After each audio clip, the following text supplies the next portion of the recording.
Hello SOBs, I'm Jared Logan with Stream of Blood, and this is GM Toolbox. In this series, we're going to show you how to take ideas from one tabletop role-playing game and use them in another. Kind of like you just have a box full of tools for a game master. Are we sure we want to call this GM Toolbox? I have clearly never owned a toolbox.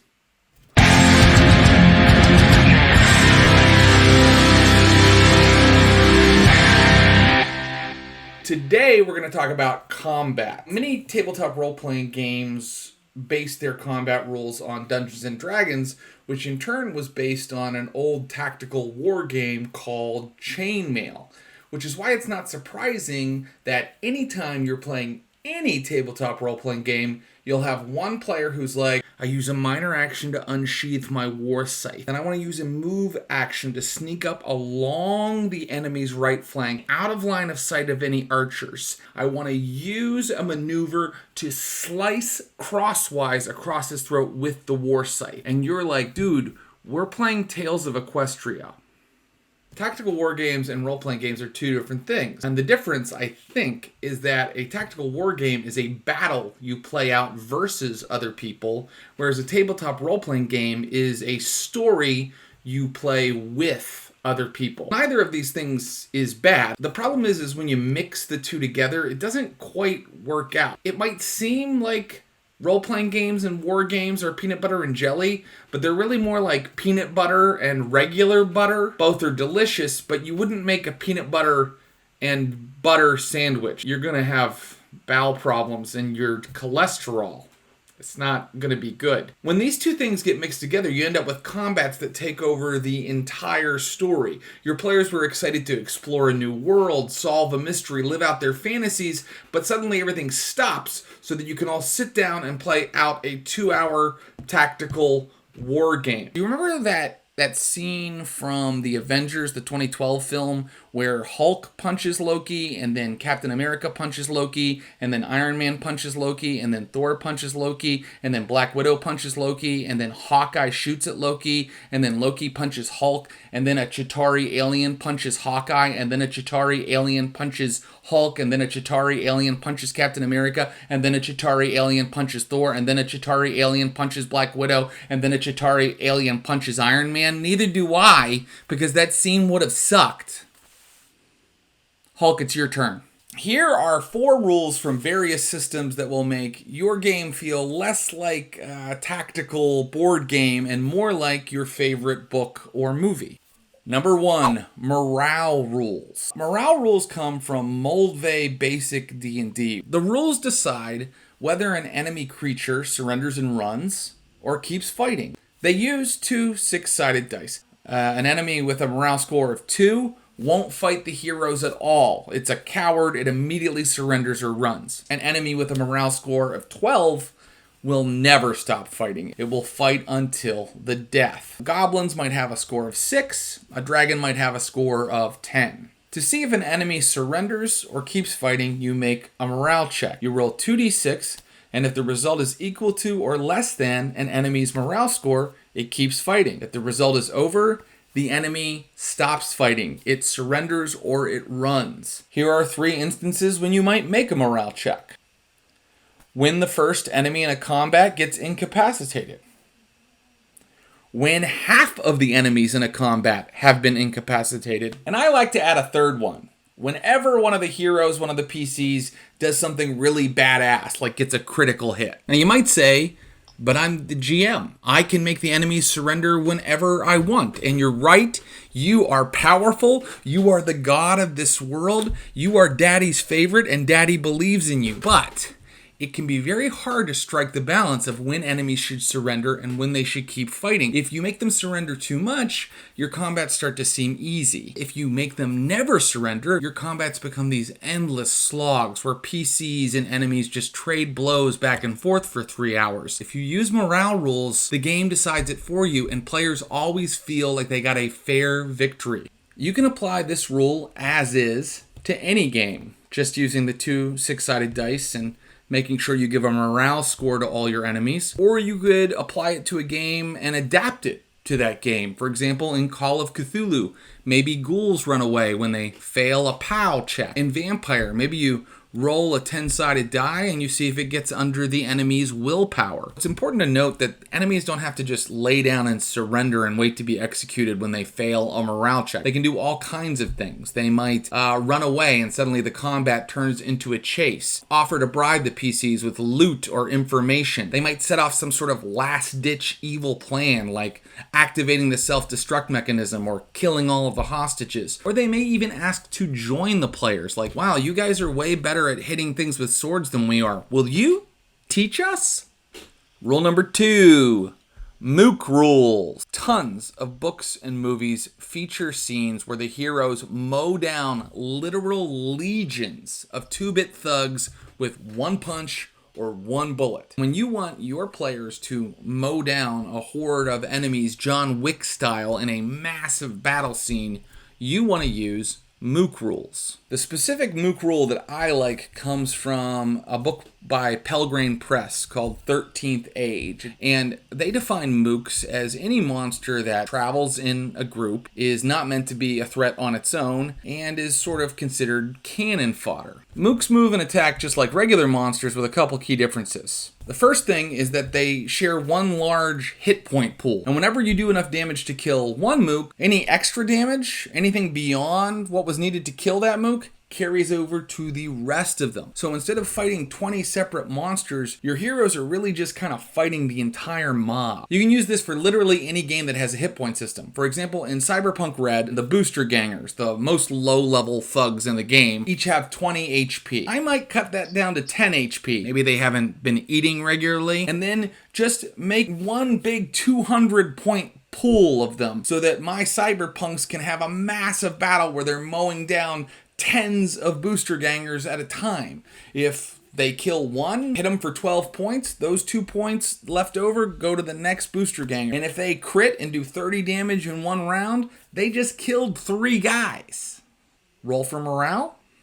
Rule number 3, 3, 2, done. An important thing to remember about combat and tabletop role-playing games is that the characters aren't beating people up just to beat people up. I mean, the players often are. The characters have a goal, and the people that they are beating up are in the way of that goal. So just like in many, maybe even most books and movies, why not play out the first few moves of a combat, narrate who won, and then move on to the interesting part, the objective. This rule comes from Vampire the Masquerade 5th edition, but it can be applied to any game. Using 3-2 done, after 3 rounds of conflict, the GM and the players should ask, have we reached a conclusion? Will anything change dramatically if there are more exchanges? If the answer is no, you should just, together, narrate the end of that conflict. There will be conflicts that come up sometimes where the players and the game master don't agree on who won, on who came out on top. And in that case, a concession can be made. A concession is a negotiated outcome, and it basically says that the players and the GM negotiate a solution to the conflict, not the characters in the game and their enemies. And the GM gives the players something, the players give up something. Maybe their health points or their willpower or some loot. You and the players might agree, okay, you guys escape the catacombs, but you all take 5 damage getting out. Because you all know the story is more interesting if they escape, not if they keep trading blows for an hour and then it ends in a total party kill. I also think it's really good when you plan an encounter and then once you start running it with your players, you suddenly realize that it's way too easy or way too hard, and you kind of just need an escape hatch. But this rule can feel a little bit like GM fiat, so be sure to let your players know that you're using it before you suddenly drop it into a game of 5e Dungeons & Dragons. Rule number 4, it's actually a big bucket of different rules. You might call them layer actions, legendary actions, a devil's bargain, doom points, danger points, whatever you call them. These are rules that allow you permission to screw over your players, and who doesn't like to do that? Doesn't it make you feel strong? In D&D 5e, monsters who are considered boss monsters have layer actions and legendary actions. To make the battle more climactic, on initiative count 20, this monster can suddenly unleash a devastating lair action. Something happens to its lair that screws over the players. Rocks fall, a tidal wave splashes in, something horrible happens to them that makes the battle more complicated. During the player's actions, the monster can do a legendary action, another devastating attack they weren't expecting. It gives the monster more actions because everything in D&D is action economy, and it makes the combat more interesting. It's very different in Blades in the Dark, which is, a totally different type of game, but it's still the same thing. It's a rule that gives you permission to do something nasty to the players. In that game, it's called a devil's bargain. When the players want an extra die on their die roll, you, the GM, can go, you can have that die, but you have to give me something. You gotta let me add a complication, an obstacle that I'm gonna put in your way to make the story more difficult in the future. In 7th, it's called danger points. Basically, anytime a player has extra dice that they're not kind of using on a roll, the GM can buy them from him. The GM gets danger points. The players get hero points. The GM can use danger points to give his villains more dice or to make the difficulty of completing a task much harder in an upcoming scene. But my favorite comes from Modiphius's excellent Conan game, and it is called Doom. I mostly just like it because it's called Doom, but essentially anytime the players want extra dice on an action, or anytime they want to act on your turn against your enemies to parry or dodge an attack, they have to give the game master Doom. And Doom can be spent like danger points to give enemies more dice when they attack. They can really be spent on anything. That's what's so awesome about Doom. You can spend Doom to suddenly make a sandstorm whip up in the desert, to suddenly make the entire temple start crumbling around the heroes. In a recent Conan game, my players were hanging out in a mountain monastery and they were making a loud racket, so I just spent a couple Doom points and I activated an avalanche. As with morale rules, you might say, well, Jared, why do I even need this rule? I mean, I'm the game master. I'm the god of this world. I can make an avalanche happen at any time. And of course you can. But I have done that kind of thing in games that don't have a Doom mechanic, that don't have a danger point mechanic. I have been in the middle of a combat that's kind of slogging along, and I've said, you know what, guys, suddenly an avalanche activates. And I have seen sometimes my players roll their eyes like, oh, we were winning, so he decided to hose us. And sometimes it's hard to say, I wasn't trying to hose you. I was trying to make it more interesting. Well, phooey. The secret to all of these mechanics is that they're not really trying to make combat harder for the players. They're trying to make combat more interesting. But with the Devil's Bargain mechanic, the players benefited in some way. You didn't decide to make the game harder. They did. Plus, every game master has been in a situation where the encounter is just like not really working.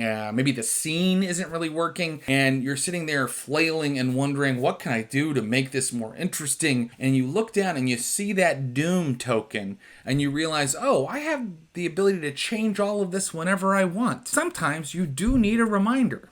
You can easily port a Devil's Bargain mechanic into any game that doesn't have one. And it's so simple. It works like this. The GM gives the players something. Maybe it's a reroll. Maybe it's an automatic success. Maybe it's recovery of some HP. Maybe it's loot or an item. And then the GM gets something later. An environmental hazard that suddenly appears. An enemy PC comes back to life. A PC's attack miraculously misses. The important thing to remember here is that you're using the benefit that you get as the GM to keep the game suspenseful or to keep it moving, not just to defeat the players. Or you could just do what the Walmart/McDonald's of tabletop role-playing games, Dungeons & Dragons 5e has done, and remember that big climactic combats should probably be full of surprises. Because that's why we play these games and read books and watch movies, to be surprised. That's it for this episode. If you liked what you saw, you can help us and support us in making more of these videos by subscribing here on YouTube. And if you'd like to see some of these techniques in practice, please check out our games on Twitch. We stream 3 times a week. If you use some of this stuff in your own game or you did something totally different, we'd like to know. Please tell us in the comments below. Until next time, I'm Jared Logan for the Stream of Blood. Let the blood flow!